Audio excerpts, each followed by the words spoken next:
Hello, everyone. Welcome to the Doomed Production podcast, a podcast hosted by Doomed Productions. I'm Zach. I'm Ethan. And I'm Jordan.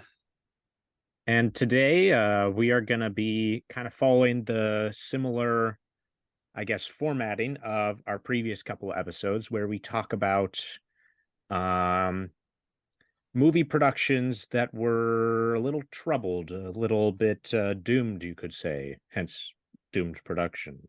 We're a horror podcast for filmmakers.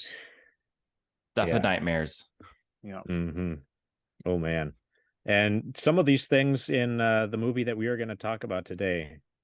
Oh boy. I have experienced some of them on set in a much lesser degree.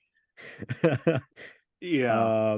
Others are very haunting, and I hope to never experience in my life. Yeah. Zach, you're a current film student right now too. So you're you're the closest to the industry of all of us, I feel like, in a way. So this, I don't know, does this feel like it hits close to home? In some ways, I'm familiar with the Hollywood process to an extent. I think we all are. Mhm.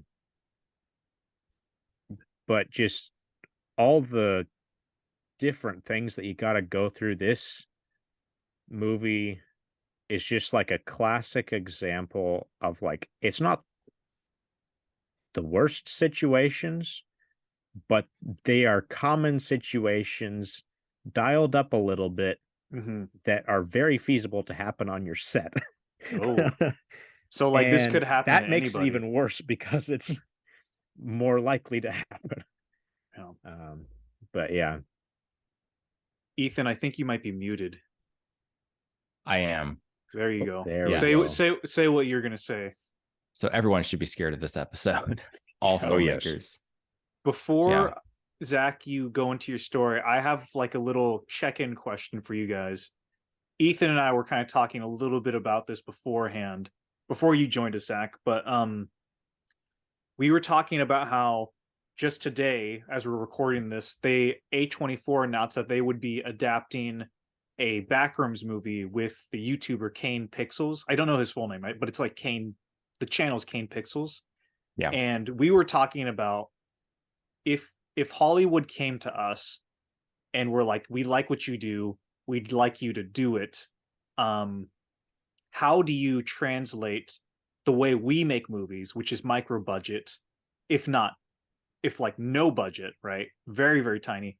How do we translate that to a Hollywood set? Like, how would you, if Hollywood came to you and was like, we want you to do you, but we'll pay you a bunch of money. How do you think you would do that? Does my question make sense? I think so. Like, in the example of Backrooms, right? Mhm. Backrooms is a 17-year-old kid who does everything in Blender On his own. on his own, as far as I'm Yeah. aware. I think, yeah. So when Hollywood comes to him saying, "Hey, here's $1 million to make your movie," we got a bunch of Hollywood producers, but all he needs to make his art is a computer himself. What exactly, like, I am curious what that will look like on a Hollywood budget, right? Mhm. Even, small budget for Hollywood, but a big budget for any filmmaker out there. So I'm curious. So like Zach, for the movie we're making with you right now, Strange Case, if Hollywood were to come to you and said, we want you to make this movie, but here's a bunch of movie, like, because we know the micro budget world very well. Mhm. How would you translate that to a Hollywood level? It would definitely change a lot of how I shot things Mm-hmm. because on a micro budget, you have to find artistic ways to not necessarily, well, I don't feel like cutting corners is the right word to use, but basically cutting corners where it's like, okay, I can't afford to have this type of car in my movie because I can't rent it or I can't Mm-hmm. buy it or whatever. Um, So it's like, okay, how do I do it? Well, like in The Bell Rings, Hmm. Ethan just edits one in on a stationary shot and then It's literally a just changes JPEG. around a little bit of the story so that he doesn't actually have to show the characters in the city. And Yeah. then, so that's like a good example from somebody else's project of like, Hmm.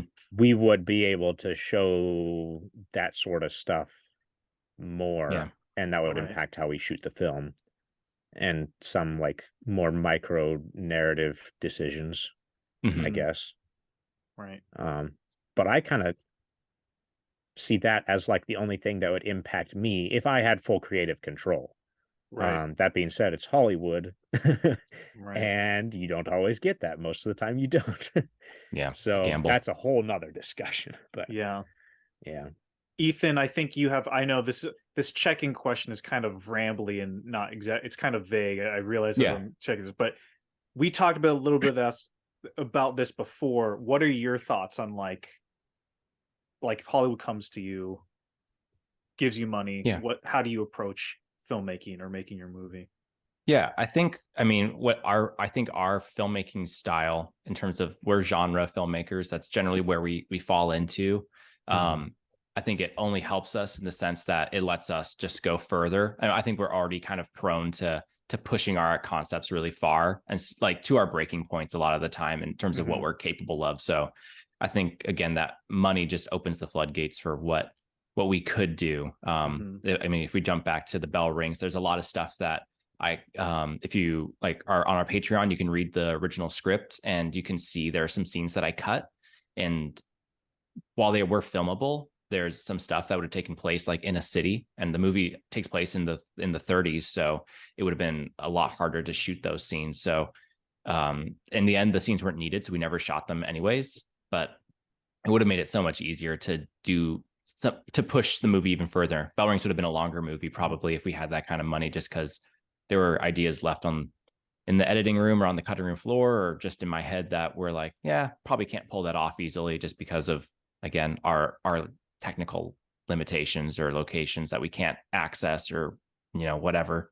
So yeah, I think it's just money just opens up possibilities for us. But in terms of how the movies like feel or operate, I feel like they don't change so much for generally how we make movies. Right. I don't know. Well, I Like if I think look at, I mean, sorry, cut you no. off. You go Like, ahead. You finish your well, thought. like if one last thing is like looking at Video Carnage as another example. Like that feels to me when I think about Video Carnage, like that feels like I could see a movie like that playing without much change or being that different on the Hollywood, like on a screen in a theater, and it like I see that working. So like the money I think that we would get from a Hollywood budget would just help with polish. Doesn't really Right. change how we do things a whole lot. yeah, Just makes it easier and better, and we get paid, and we can pay other people, and we get yeah. nicer food. See, that's where my head's at, is what I'm thinking when I hear about that. Of like, I think about like, okay, I'm editing on my computer. How do I get this file or this project into like a digital cinema package or whatever in theaters, or like packaged nicely for Netflix? Like, what steps do you have to go through to get through there to, Yeah. those services or whatever?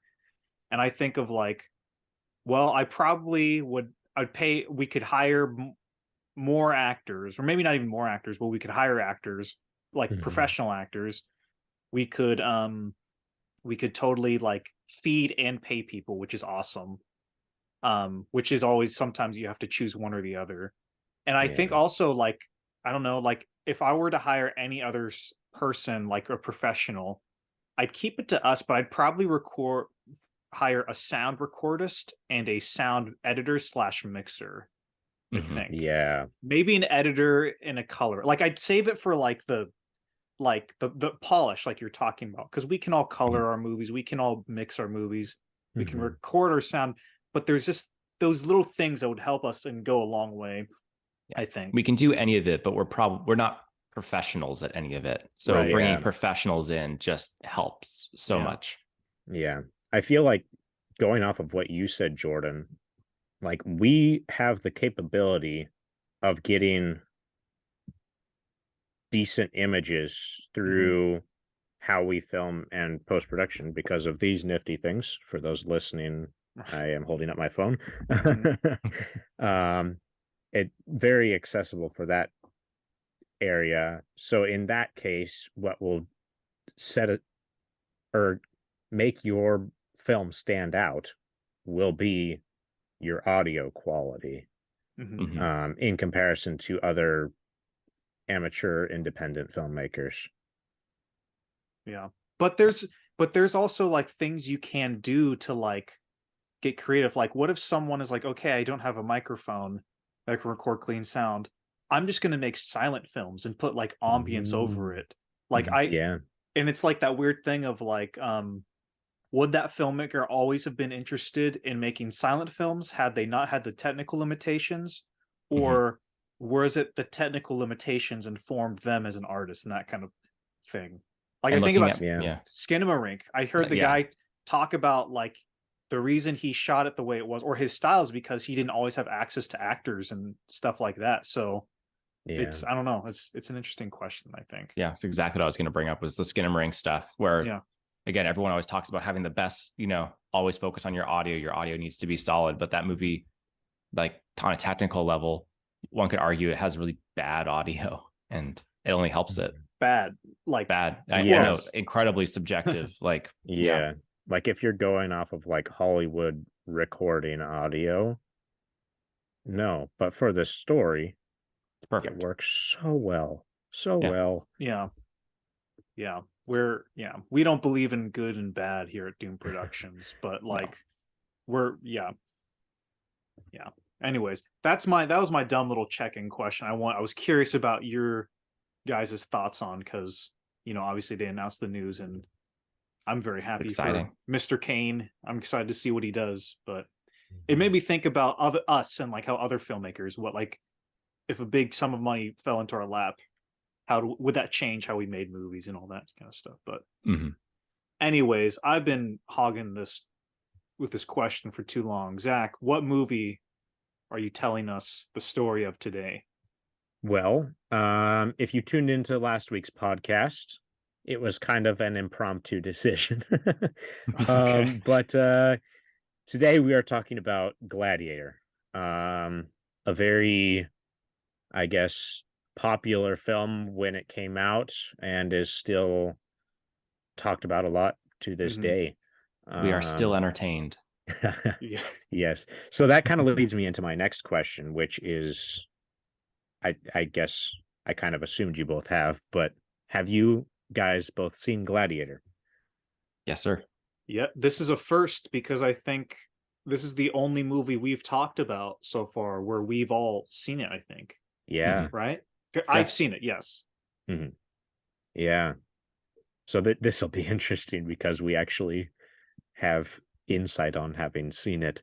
But for those of you who haven't, I'll try to avoid major spoilers as much as possible. We will get to a point towards the end where we do spoil some stuff. And I do recommend, if you haven't seen it, please watch it. It's so darn good, in my opinion. And that is the only opinion I will share. Go watch it and then come right back to this. Yeah. So we're going to share all the juicy details of why this movie was a terror to make, I guess. Or I don't know. You tell me, Zach.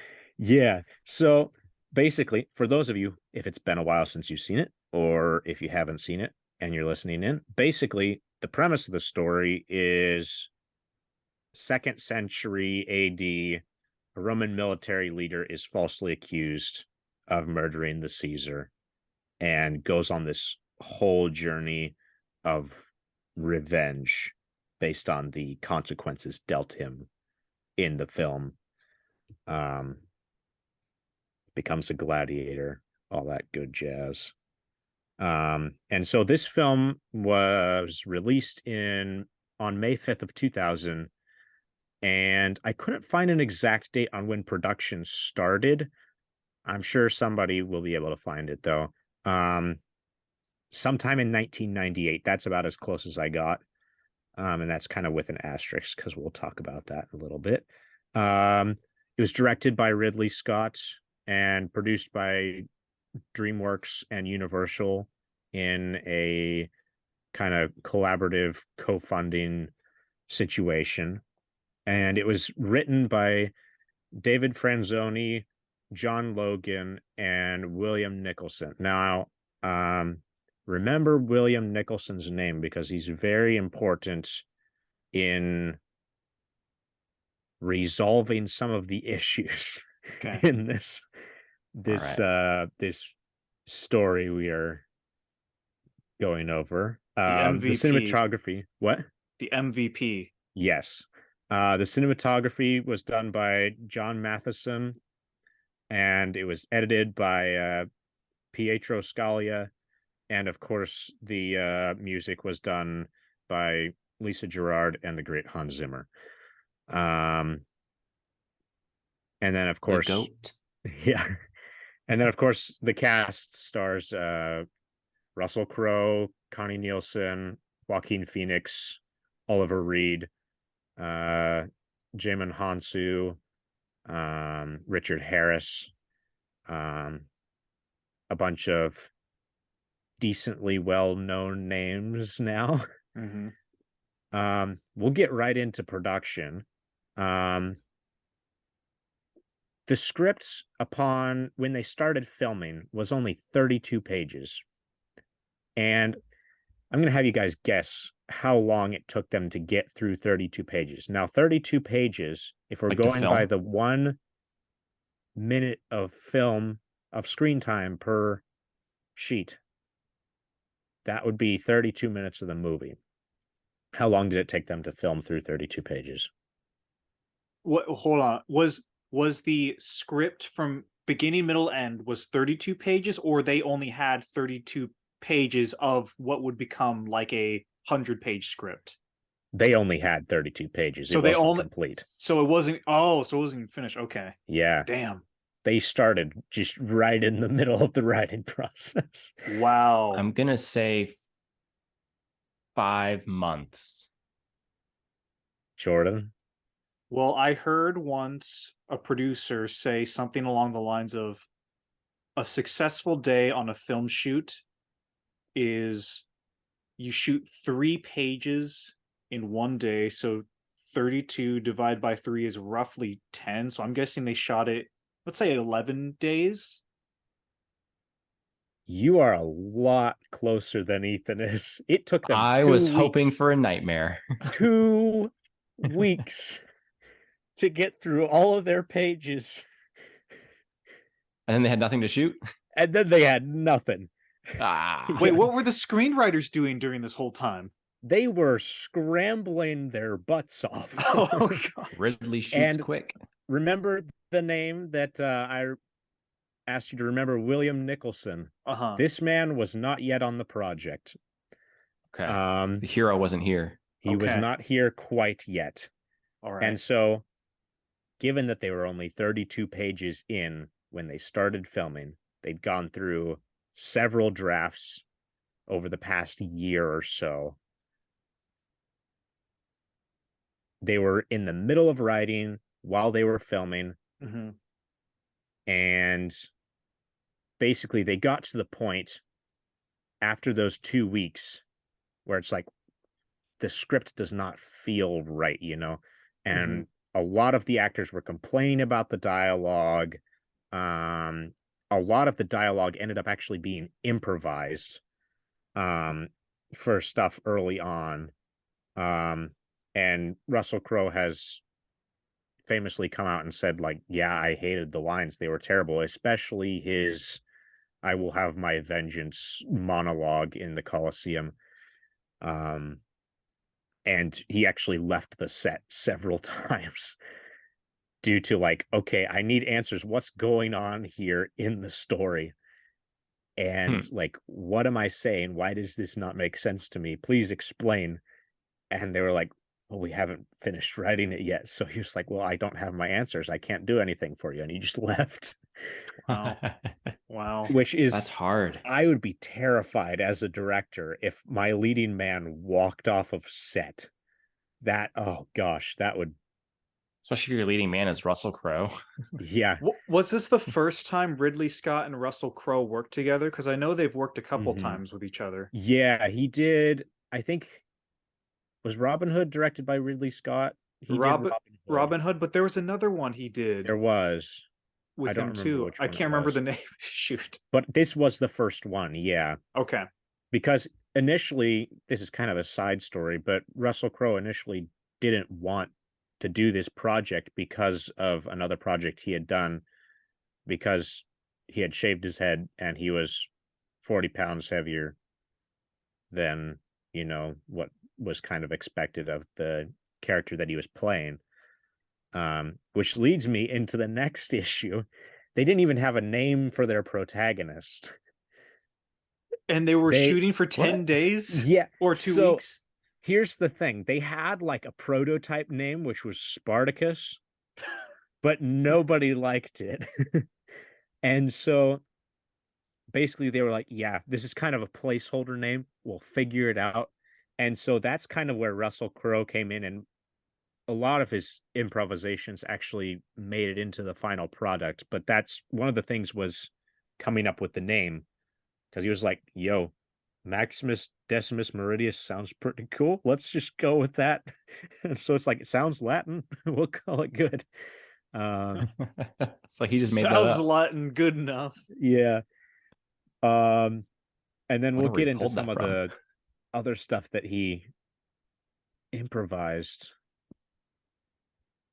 That's The later in whole my. movie was Oh no, improv. It was a Joel no, no, no, Haver no. feature. But like he, they were like, how do we make this character relatable? Because they were trying to pull that more out. Because I'll kind of go into some of the script changes in just a second. Actually, no, I'll go over them now. Basically, the initial draft did not have the revenge plot at all. Slight spoilers: his family is brutally murdered at the beginning of the movie, which Hmm. sends him on this revenge plot. Um, But they that did didn't not happen. die in the initial version. Mm. They showed up, like in the script, they were supposed to show up at the arena and like watch him fight. And Oh. basically, the whole driving force of the story was basically just, yeah, he's a gladiator dude that wants to kill the emperor. And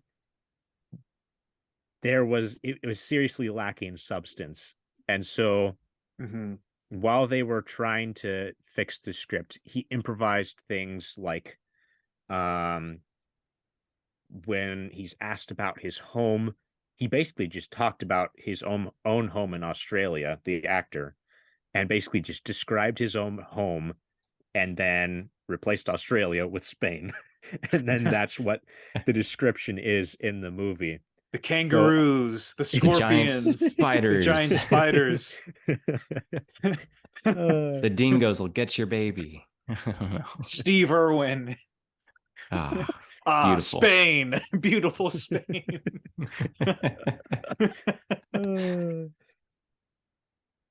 But yeah, so it was a lot of improvisation. The actors sometimes would get to set and didn't even know what the heck they were doing that day.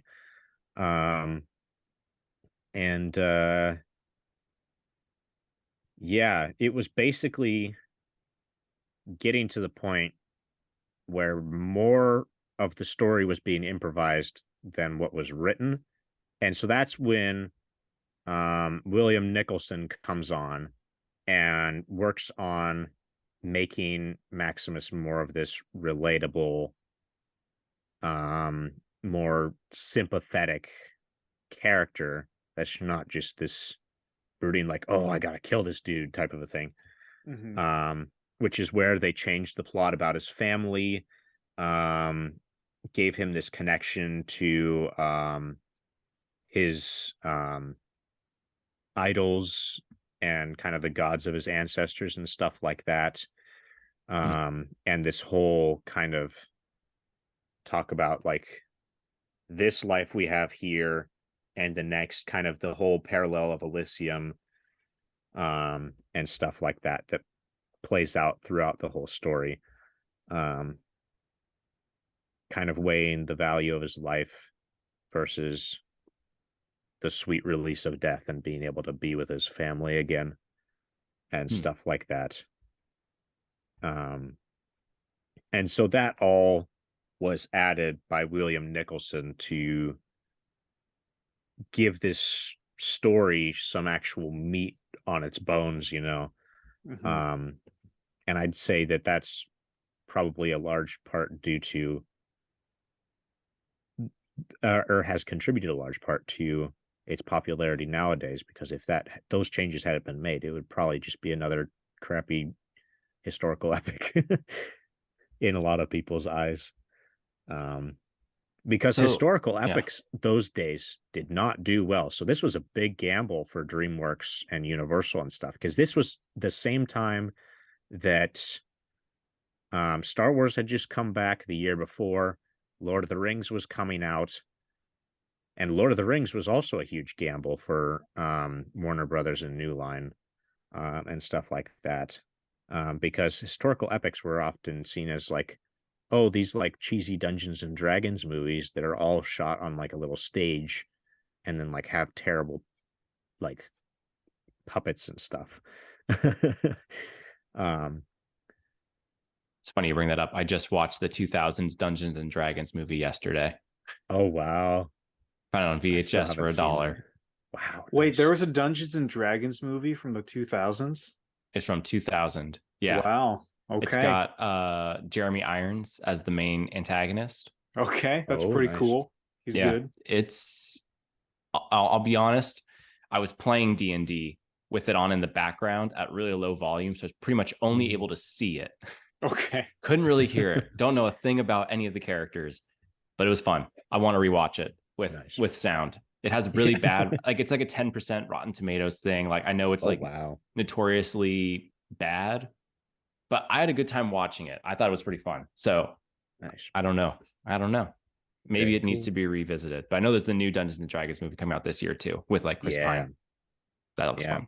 A lot of Anyways, people are really excited for that movie. I have a question. Mm-hmm. So this writer, William, what is his name Mm-hmm. again? What William Nicholson. I don't know if I missed this or if you said this yet, or if this is getting ahead of you. When in the writing process was he brought in to make these changes? I get the sense, I don't know the exact time in the Point, process, yeah. but it was definitely after that 2 weeks, and they'd been Okay, they've been improvising working and a lot. reworking script stuff for it sounds like a decent amount of time. So I would guess probably 1 to 2 months into production, something like that. Well, you're rewriting a whole lot of script or adding a whole lot of script. Yeah. How much, and do we know how much that they shot in those first 2 weeks made it in to the final movie? Because it sounds like a good chunk of it did from what you're describing, but I'm not Yeah, sure. I don't know the exact number. Based on what Mhm. it sounded like, probably about 2/3. So a good chunk. That's a lot. Yeah. That's a lot to be banking on improvised stuff that's just going to pan out by the Yeah. end of your movie. So Mm-hmm. I just Wild. I'm just skimmed Wikipedia briefly about like Gladiator because I'm trying to see if I Mm-hmm. could find when he came on. And I just read something wild, which I'm sure you're gonna get to, Zach. Oh boy. Let's keep going. I Yeah. want to hear it. Let's I keep want to get to going. it. I'm Yeah, not this So is peeking they are ahead. filming. We are in the filming process. And now we've had a theme over the past couple of podcasts where we've been talking about troubled productions, doomed mhm. productions, of the use of live animals in film. That was Now, great. this is not as disastrous, you could say, as some of the other two ones that we've talked about, but it was still difficult. Um, we'll start with the most minor issue. Um, when filming in England for the beginning of the film, they wanted to bring on actual wolves for, like for the opening battle sequence if you've seen it. Mhm. Um, Right on. but because of English rabies law import stuff, they ended up using a German Shepherd instead. Um, Same thing. so they ended up making it work, but it wasn't the way that they wanted it to. But the real drama comes in, of course, at the big Colosseum stuff. Now, for some background, a lot of basically most of the Colosseum stuff was done practically.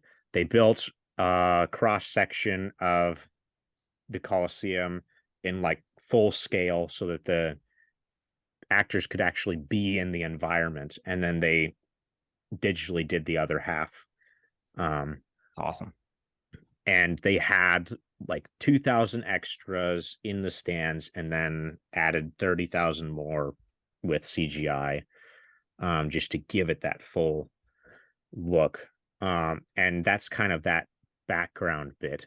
They wanted to use live animals because it would make it more visceral and stuff like that, because of the use of animals in the Colosseum and stuff like that, um, during that time period. And so they brought on tigers, and lions and stuff like that. This is You sounding actually, very familiar. yeah, from my episode. In fact, that was not the hard part of this. They wanted to bring in a rhino for this Wow. sequence to have in there. But here's Hell the no. thing. They're the people that were handling, they're like animal handlers that they were working with, were like, we cannot make this happen. There's no way we can do this. These are incredibly dangerous or not characters, creatures. Um, and we like cannot domesticate it to the point where it would be safe to be used in the film environment in this capacity. So, and uh Ridley Scott was like, I really want a rhino in this movie. I don't know why, but he really wanted the rhino. Um Now I didn't rewatch the movie when preparing this, so I don't remember if the rhino is in the movie. But he was told that they'd have to do it fully CGI, if they wanted that to happen. Now Russell Crowe ended up sustaining many relatively minor injuries during the filming process of this whole movie. Um, but the craziest one was in the Colosseum. They had, um, the people that were in charge of the tigers were like literally on screen holding the chains that they were tied to on the ground, and like kind of like a pulley system where it's like, we'll let you go this far and then we'll pull you back, type of a thing, kind of like in real life in the Colosseum. Just a toy And with you. so when they're filming this like midway fight scene between Maximus and this other gladiator from Gaul, um Russell Crowe narrowly misses getting mauled by one of the tigers. Now, I couldn't confirm this anywhere or corroborate it with any other source, but I saw somewhere that it said that this take actually made it into the movie, like a quick shot from it. But again, I don't know. So interesting stuff. Definitely a stressful situation to be in. Um, I'm sure the unions would have a thing to say about that. Yeah, and this don't is get post roar too. Yeah, yeah. We like knew better. by like 20 years. Yeah. Now, we're going to talk a little bit more about kind of some of the intrapersonal instances, we should say, on this particular situation. The A lot of these actors either were, continued to be, or became very popular, um that were involved in this project. Um One of them, who is now quite famous in recent years, is Joaquin Phoenix, who Who? played Commodus in this particular film. He has been in films like The Joker, Her, um, and several other more indie creations of late. Pretty much Um, every movie worth seeing. he's in typically. He's Yeah, also the he's idol of a fellow filmmaker friend of ours, Mr. true. Nathan Cash. Yes, shout out to Nathan. It's Yeah. between it's between Joaquin Phoenix and Joe Pesci. Yeah, but anyways, this first story, we're starting off a little bit lighter because the other one is quite intense. Um, this was his first big Hollywood production. Um, and so of course he was nervous. But he kind of got like cripplingly nervous to the point where he was like really scared about his like how he would perform and stuff like that. Um, and like if he was the right person for the job and stuff like that, which I mean are all very human questions that we will all ask at one point in our lives when doing things that we want to do but feel Yeah. underqualified for, whether or not we are qualified for them or not. But anyways, when working with Russell Crowe, he was like, "Hey man, I'm really having a hard time. You know what you could do to really snap me out of the situation? Punch me, abuse me, something like that." And Russell Crowe was not very comfortable with that, understandably so. So he went to one of the more experienced actors on the set, Richard Oliver Harris. Reed. Oh no. No, no, we'll get to that Because I later. know, yeah, he's got Yeah. a reputation. I know. hmm and Richard Harris was like, you know what? Take a break and we'll go drinking. And so basically, they resolved the whole issue by getting drunk. Now, that leads into our more serious interpersonal situation. Um, now, another important character in the movie is Proximo, the gladiator trainer, um, played by Oliver Reed, Mm-hmm. um, who unfortunately died mid production. Now, he and Russell Crowe, when watching the movie, you can't really tell. But as soon as the camera stopped rolling, for the love of God, they could not get along like at all. Um, and it was just like, man, they just nope, can't do it. Um, and uh, it was apparently just a really uncomfortable situation for the both actors when being on set together. But you know what? They tuckered it out and were professional for the sake of the film. Um, but partway through shooting, um, Mr. Reed was decided to challenge a group of sailors to a drinking contest when they were filming in Malta.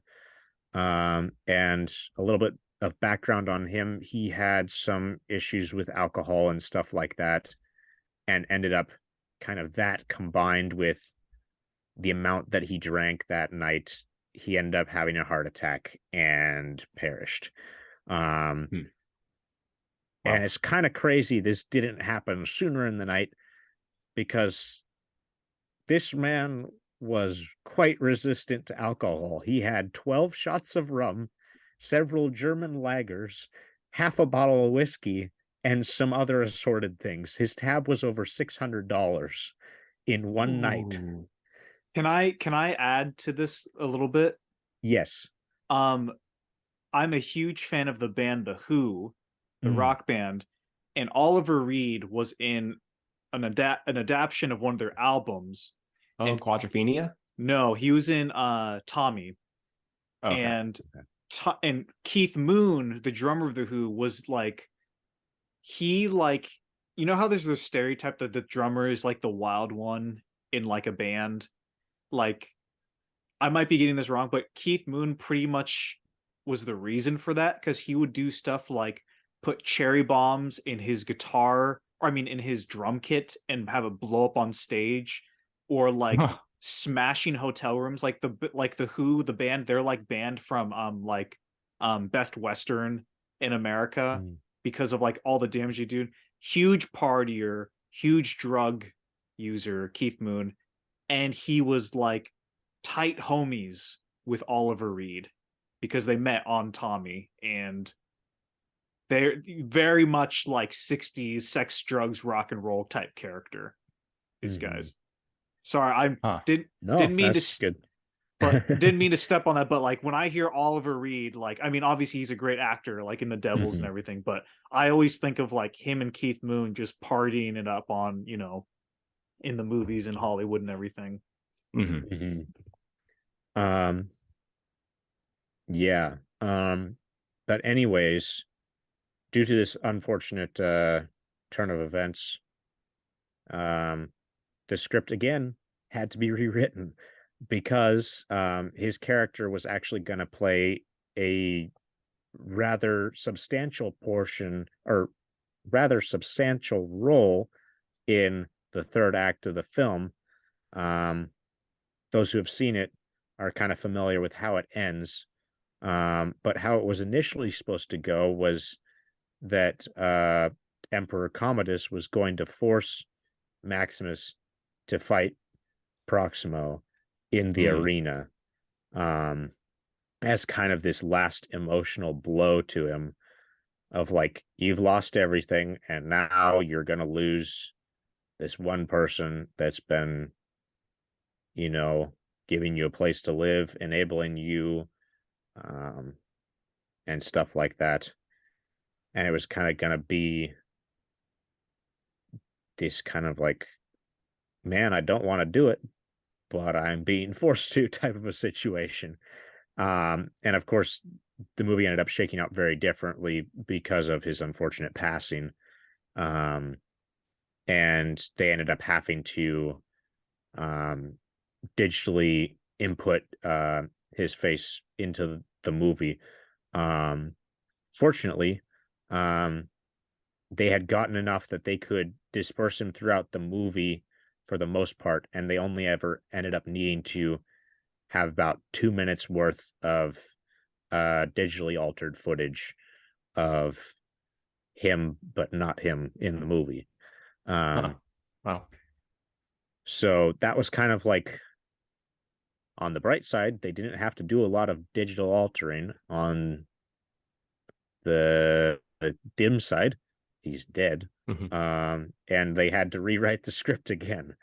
And of course, we all kind of know more recently about Chadwick Boseman passing, but prior to the filming of Wakanda Forever, and stuff like that. So we're kind of more familiar with that. Or it reminds me of Carrie Fisher in episode 9 of Star Wars, of like the digital double and everything. And that whole situation as well. We're kind of familiar with those situations. But this one was just as big of a deal because they'd already started filming and were in the middle of filming this particular movie. As opposed to happening in between movies. Yeah, the technology was a lot more, I don't know if primitive is the right word, but it was a lot less. It's the Wild West, and just not, than it is today, where we can get like, I mean, most famously with Star Wars and Carrie Fisher and other people who are older or have passed on, like Peter Cushing or Mark Hamill coming back and being de-aged and stuff like that. They didn't have anything. Mark Hamill's not dead, like FYI. Yeah, anyone listening? He's Mark Hamill is not dead. As of recording this. Yeah. Breaking news from the Doom Productions podcast. We're the first to know. That'd be terrible. Very, very terrible. That'd be a hard. That would not be a fun episode. I take it back. So what happens next when they have to rewrite the script? What trouble follows? Surely that is the end of production troubles. And the movie is done. For the most part, production wise, it is. Oh, okay, that's good. Hey, I saved the worst for last. So post production, outside of the minor hiccup of having to put in a dead person into your movie, went relatively smoothly. They ended up having to do a lot of big scenery as completely digital. Like Rome is completely digital, and as viewers today, we're like much more used to better CGI than they had access to. So it's very clearly CGI when you watch the film. But back then it was like, wow, that's incredible type of a thing. Um, how did they like turn back time and go to ancient Rome, you know? And we'll get into the visual effects in just a second. But they did end up finishing and ended up going on with a budget of 103 million. They made 187 million domestically, so that was US and Canada, which back then was more than it is now. They hadn't had any $1 billion grossing films as far as I'm aware. At that point. And then they ended up actually grossing 272, almost 273 million internationally. So they made more internationally than they did domestically, which put them at an overall box office of $460.6 million. And it was the second highest grossing movie of the year, second to Mission Impossible 2. Side note, the colon in the middle of Mission Impossible always throws me off. Mission Impossible. And then awards wise, it did get 12 Academy nominations, and ended up so that ended up being the most nominations from that year, beating out Crouching Tiger, Hidden Dragon, who ended up getting 10. It ended up winning 5, so it got Best Picture, Best Actor for Russell Crowe, Best Costume Design, Best Visual Effects, and Best Sound. So kind of going back to the visual effects, they were very good for that time period. But the costume design decision was a bit contested by some people because it was one of the many things that was historically inaccurate about the film, which has kind of been a immortal issue in film when adapting like historical fiction or whatnot. And it's like, well, how many creative liberties can you take before you can't call it historical fiction and just call it fiction or fantasy or whatever? Yeah, because the armor was a lot more, I guess, advanced and just looked different than it was supposed to, for, you know, 2nd century AD. Other things that were contested upon viewing from the public were things like the thumbs up and thumbs down in the arena. Right. That's, I do know about this. Yeah. Because this movie is in part due to like people being aware of that, you know, thing. But in reality, thumbs down was not used as a sign to kill them, but instead as a sign to, you know, put down your swords. In other words, spare the person. And thumbs up was, go ahead, make them all make sushi. But yeah, and then there was also kind of the inspiration, or part of the inspiration behind this story, was kind of basing Maximus, the character, off of a wrestler from that time known as Narcissus, who actually was the one in history to kill Commodus, and stuff like that. So that wasn't necessarily contested. It was just more of like, well, that's not accurate type of a thing. There was also the issue of using siege weapons in open battle. That was like catapults and ballistas and stuff like that, where it's like, no, you use those for sieges. That just isn't very, you know, effective in open warfare. And then, of course, Marcus Aurelius does not get murdered in history. He actually died of measles or something like that. Natural illnesses. And And then now here's the very trippy part. Due to its success, they were like, you know what? Let's make another one. And Oh, I don't blame them Who's for they? Specify who Ridley they is. Scott. Okay. And so he ended up commissioning. Um, they went through multiple versions of scripts, but the most famous one that made it the farthest until recently, we'll get into that as well, was in 2006. Nick Yes. Cave, the musician, he, oh man, he wrote the script or a treatment for um, a Gladiator sequel. And here, I'll just kind of summarize what the story was going to look like, I wish this would because have happened so this badly. I diverges don't know about so this. much from the themes and the tonality of basically it's the Matrix Resurrections of Gladiator.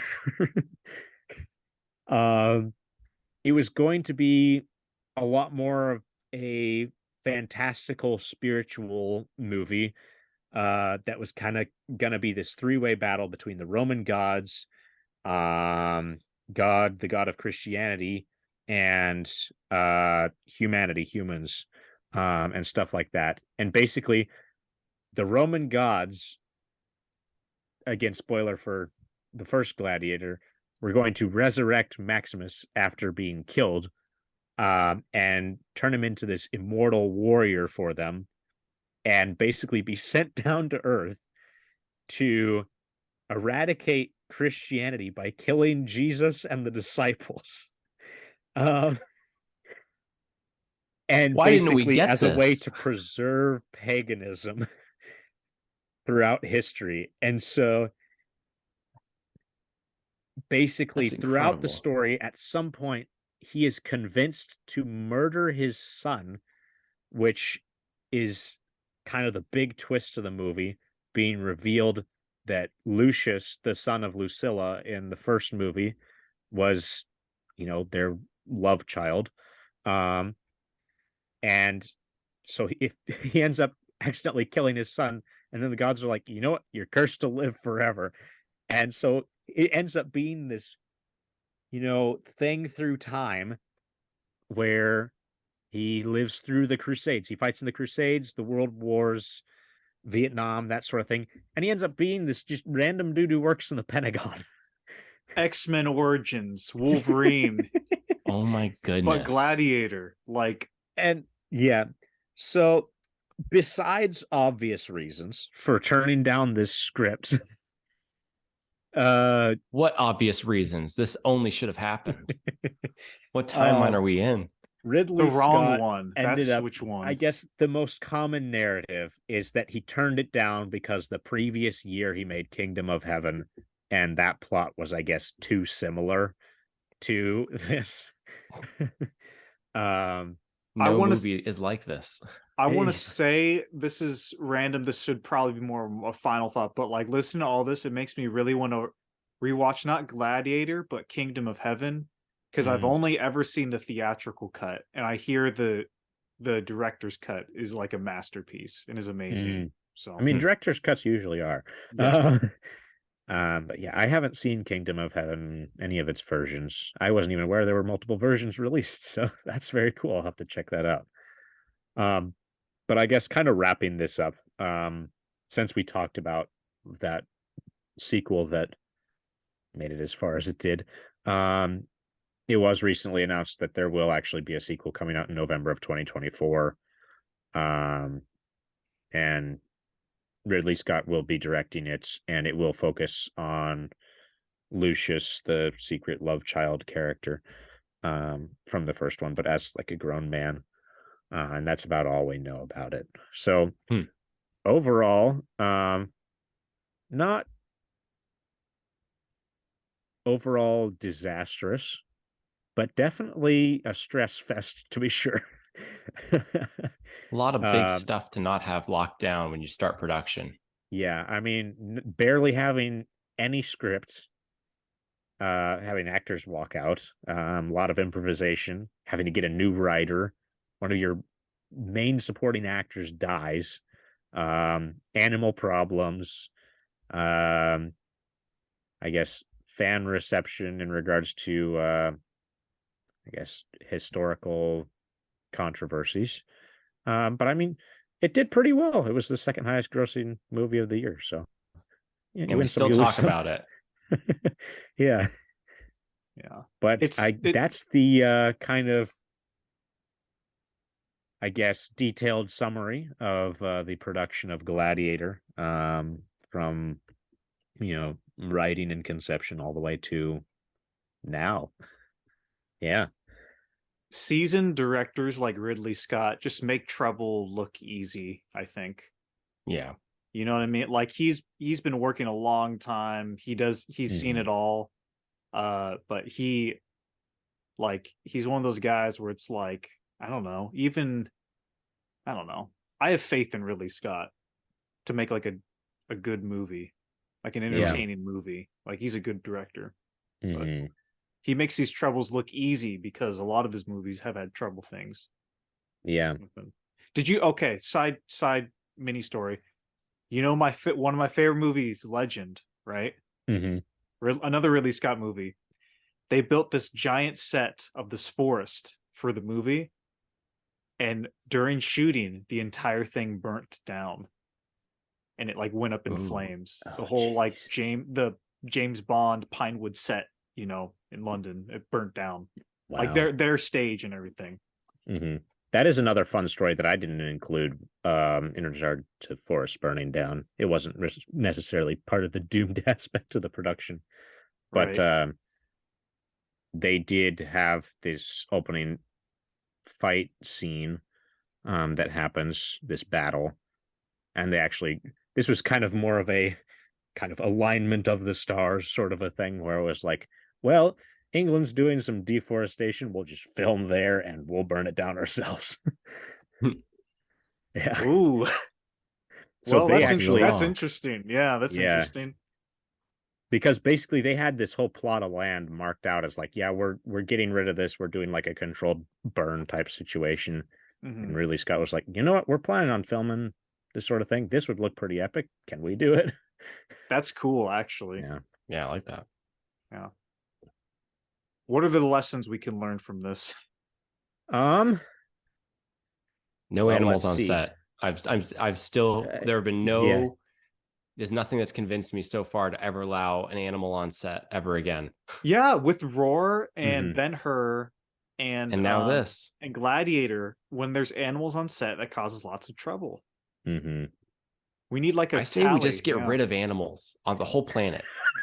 No more of them. CG only. Yeah, GMO Time to do like food and up style only. where they have like or not up, Wally, where they have like synthetic meat. Yeah, it's just I was thinking like Soylent Green. Oh yeah. works. Uh, Um, but yeah, yeah. I mean it's a Hollywood production, so they were kind of constrained a little bit time wise, so that probably contributed in part to why they started with a very small portion of the script actually being done. Do you know if they Um, came in under budget or if they went over? I don't know what their target I versus actual budget was. I know their budget was 103 million, I believe. Yeah. Ridley Scott's movies, I believe, I'm not sure if I'm totally correct. I believe he usually shoots under budget. I would Like he believe that. Yeah. like that's Yeah. why one of the reasons people like studios work with him, because I think I've heard that he usually comes within $5 to $1 million under budget from what I've heard, but that could also be totally false. Again, we're not historians, so please Yeah. fact check us, anyone listening. Yeah. Hmm. Well, that's cool. But yeah, back to stories we or things we can learn from the production of this film, other than don't use animals. It's dangerous. um, I guess one thing, if you can, get actors that get along with each other, because there's definitely a lot of tension between some scene mates. Um, but if you are in a situation where there's some tension, um, when you can, be professional about it, and or use it for your movie. Yeah. Make sure those characters hate each other in the movie too. Yeah. Well, again, also I think of this is a good lesson for, like, again, a good director like Ridley Scott. He's been working forever. He did commercials for years and years. I mean, he didn't start directing till he was 40. Right. And I feel like all of that experience definitely helped him to Yeah. be able to deal with Work with this. people. Yeah. So it's not like when you've been working for a long time, the trouble won't stop, but it'll become, I would imagine it'll More become manageable. easier. Yeah, it Mhm. won't be as big. Yeah. If that makes sense. Yeah. And then, yeah, don't use animals. Yeah, don't use animals. Keep running into that on my notes. Well, cool. And then, Yeah. yeah, one, Well, plan out your stuff. Um, but at the Name your same time, characters. plans can fail. Yeah, name your characters. Yeah. But at the same time, in the words of my grandfather, no amount of planning can beat dumb luck. yeah. Yeah. It's a lot of luck in filmmaking. Yeah. Well, thanks for that story of Gladiator. That was I didn't know. Well, I knew some of that. I didn't know all of that. Well, now comes to the time in our show after a riveting story of production troubles, where we just kind of share what we've been watching. It's kind of like our little Doomed Productions movie club. Um, our audio letterbox diary, if you would. Last week, I gave us all homework to watch a movie for us to talk about. So it'd be a little more focused, maybe try that out.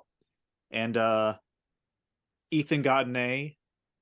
Zach got a tentative F. Incomplete. But I'm a professor who accepts late work. So it can be changed, Zach.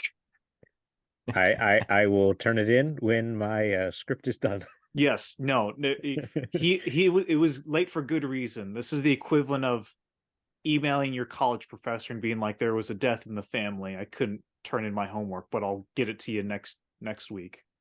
Jordan is a merciful God. I am, yes. Zach, Am I not merciful? I mean, we've hinted at it before, but we're working on Zach's next feature film. He's been busy working on the script, so I'd rather have him working on the script than watching a movie with us. But anyways, I tasked us with watching Emily the Criminal. Came out last year. Has Aubrey Plaza and Theo Rossi in it. Mm-hmm. Yeah. Zach, have you at least seen the preview for this movie? I have, yes. Okay. Basically, for those of you who are unaware of this film or haven't seen it, it's basically about this woman who has student debt and is kind of struggling with like work and making ends meet, and kind of becomes involved with some shady business, kind of leading to being a dummy shopper and some credit card scams and stuff like that. Yeah. So kind of descent into what are we willing to do to make ends meet type of a thing. Yeah. This was a rewatch for me because I saw it in theaters last summer. Mm-hmm. Ethan, this was your first time. What were your thoughts on this movie? Yeah, it's the kind of movie that stresses me out. Like, I was just stressed the whole time. I don't know what it is. The first, I mean, because they start with like the simple crimes. I mean, within the plot of the movie, they kind of easy win where they have her starting doing low level stuff, and it progresses and gets more intense as the movie goes on. Mm-hmm. The first ones, it's like you think like, oh, if it was me, I would do it this way. But then by the end, I'm just like, I want this to stop. This is why I'm scared to watch Uncut Gems. Because I feel like that movie's also going to stress me out.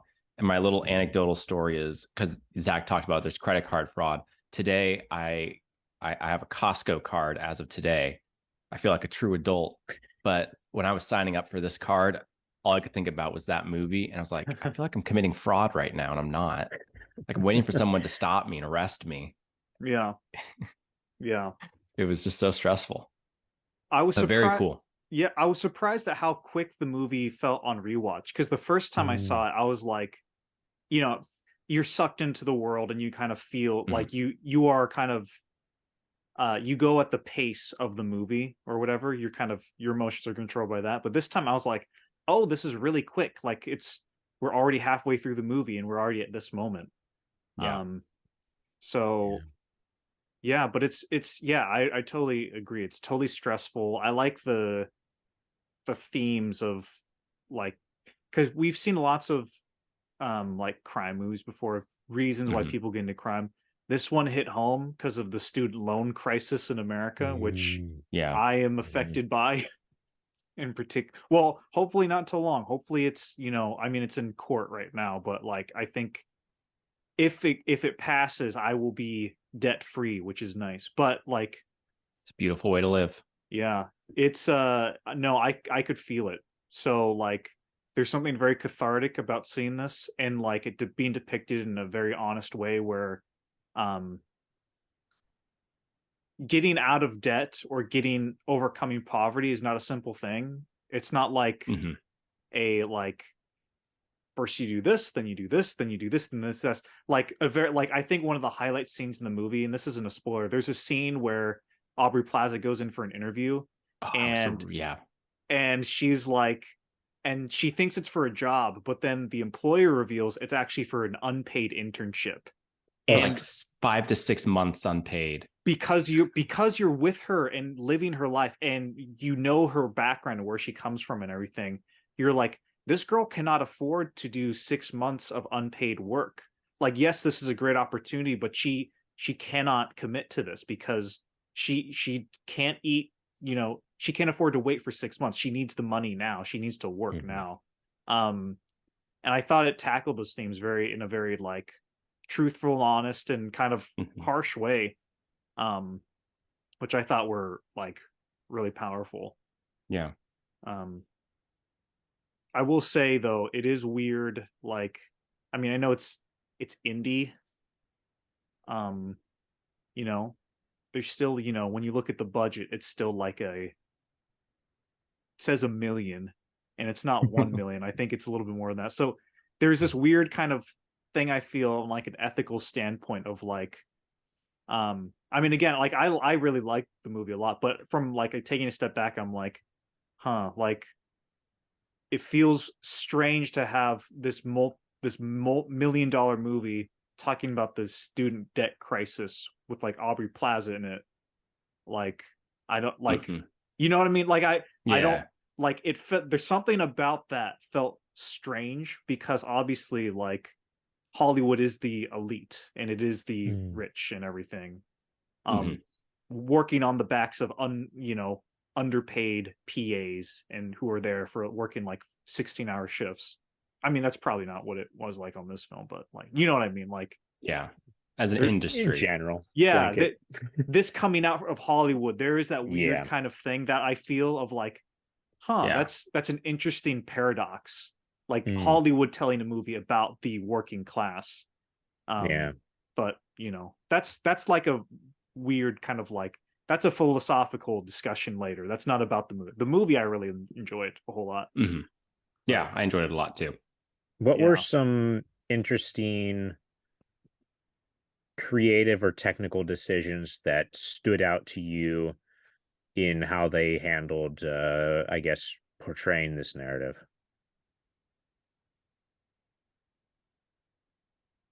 This isn't a knock. But when I went into the movie, I expected more of that. It's a pretty straightforward approach to how they made the movie. Handheld cameras.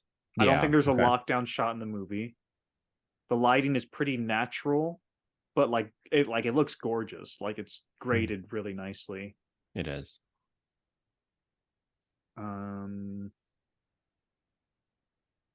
music is good. Like it's not there's not a lot of music, but when it's there, it really like heightens the emotions of everything.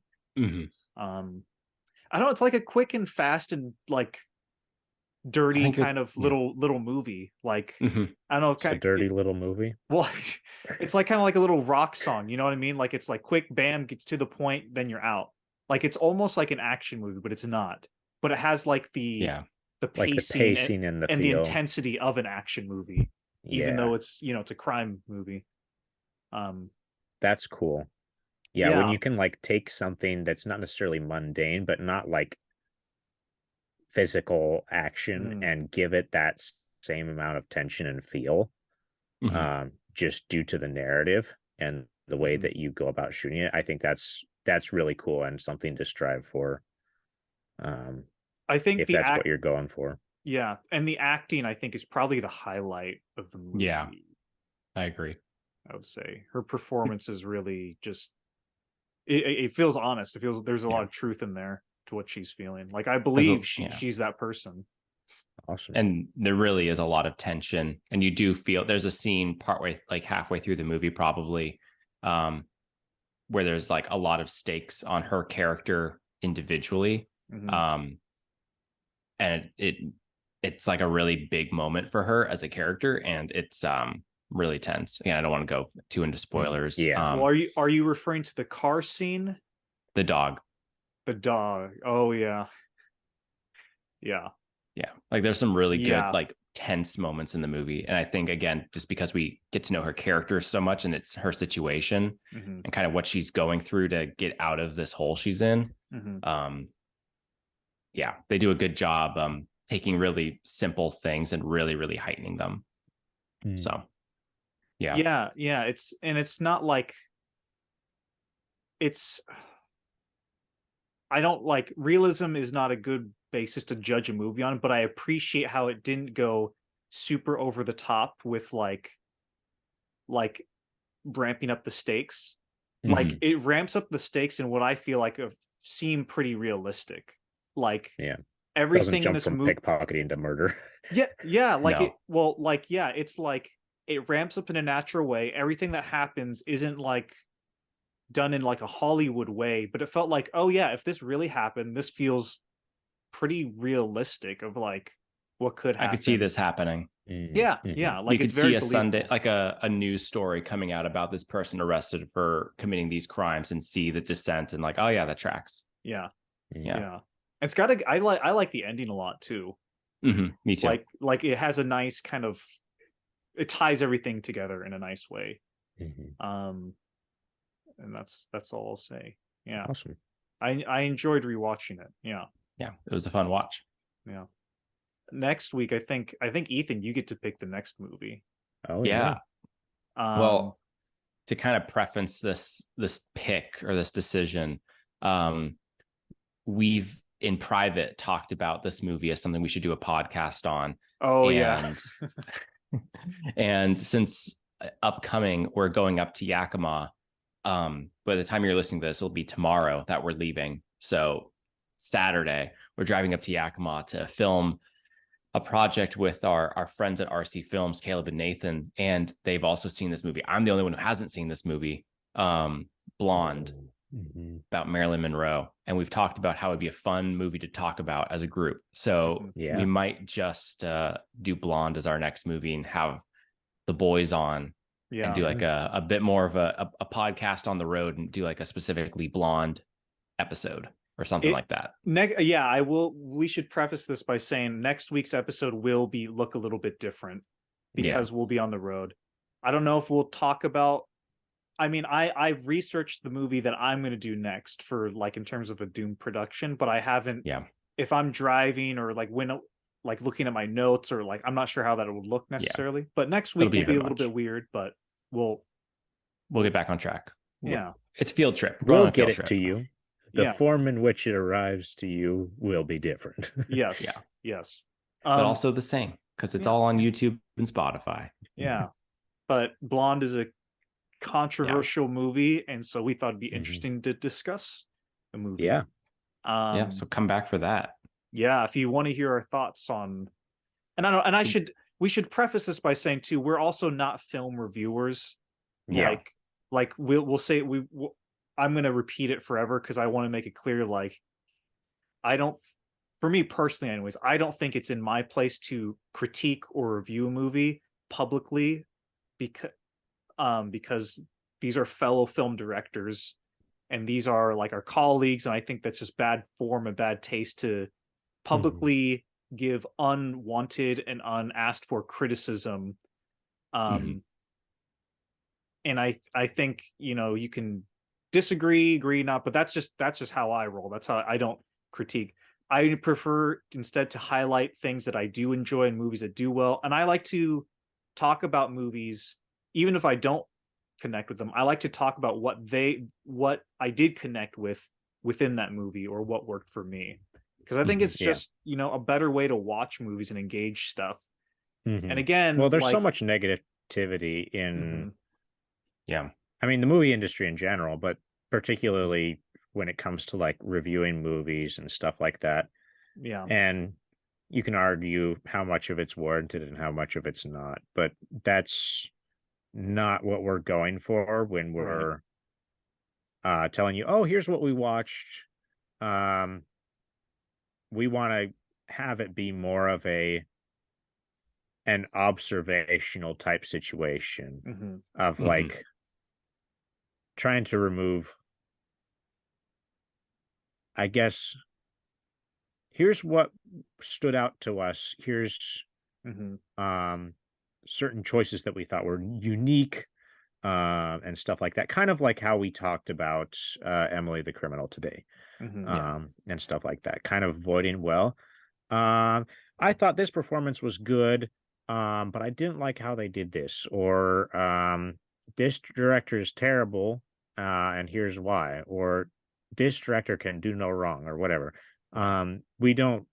That's not our goal. Our goal is to kind of facilitate a kind of more educational side of the conversation. Yeah. Well, I think it's also, again, Bill and Time, we're not film critics, we're filmmakers. And, you know, I don't even believe in the idea of good and bad. I believe in the idea of cause and effect. And so when filmmakers ask me to see their work and I look at it and they ask for my feedback, I always preface it by saying, I'm not talking about whether your dialogue is good or bad. I'm not talking about whether the camera work is good or bad. I'm talking about, you made a choice, and this is the effect that choice has on me emotionally. Because to say something's good or bad is totally missing the point of film. Art is subjective. And I think artist's intent has a lot to do with that to an extent. So again, us sitting in our little corner on YouTube saying this filmmaker sucks, or this movie sucks, or this could have been better, like, if I really care, like, honestly, I don't have time to dwell on movies I really don't like or didn't connect with, but I would find it much more interesting to be like, well, I didn't connect with this movie, here's what I did like, and I can highlight that. Or this movie that I didn't connect with gave me an idea for a movie I should make, so I should just go out and make that movie instead of complaining. Criticism these days feels very counterproductive. That's my opinion, but I just don't want to criticism in the sense of filmmaking, good and bad versus like we've stated it. Again, so I don't know, people have asked for us to talk more about our thoughts on movies, and I guess this is kind of our way of doing that. But yeah, it's, you know, we're not pretending to be reviewers or anything, but I think having said, you can find our top 100 most hated movies on Patreon.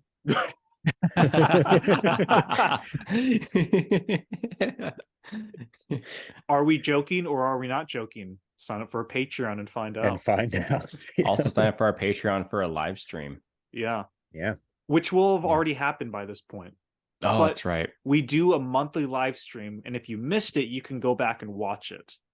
Yeah. So, anyways, but I mean, we're getting ahead of ourselves. We are. And a little off topic too, but anyways, that is what we've been watching for our little doomed movie club. Next week we'll talk about Blonde and other things, and it'll be a little loose, but let's move into what we've been working on, because we're filmmakers, obviously. Where are we? I mean, if you haven't heard already, I mean, let's briefly go around and just say what we're working on. I've been finishing up my movie La Danza. I've been editing this stage of the movie, and I've been doing a lot of writing for my next feature film. Ethan, what are you working on? Yeah, going back into writing for my feature film, there was a bit of a break there, and then also working on a short film script that we may or may not shoot, and then it also would be eventually a feature film script that is more likely to be shot, especially if the short isn't shot. So convoluted, but basically, yeah, just another. I haven't written a short film script in a very long time, so it's kind of like rediscovering it. It feels very different than writing a feature. So yeah, it's kind of like a totally different headspace, but it's been fun. Yeah. Zach, nice. This is probably the most meaty thing we'll get into. Yeah. I, as of right now, have 2 scenes left to write. Well, what are you doing here? My feature film. And so we're at that stage in the process where we're going to meet later this week and kind of go over that and move into our next stages of pre-production. And then from there, the ball just keeps rolling up until we start filming. But yeah, it's been a very stressful but exciting process. It doesn't help that I'm a perfectionist. Right. But it's a rough cut for a reason. So yeah.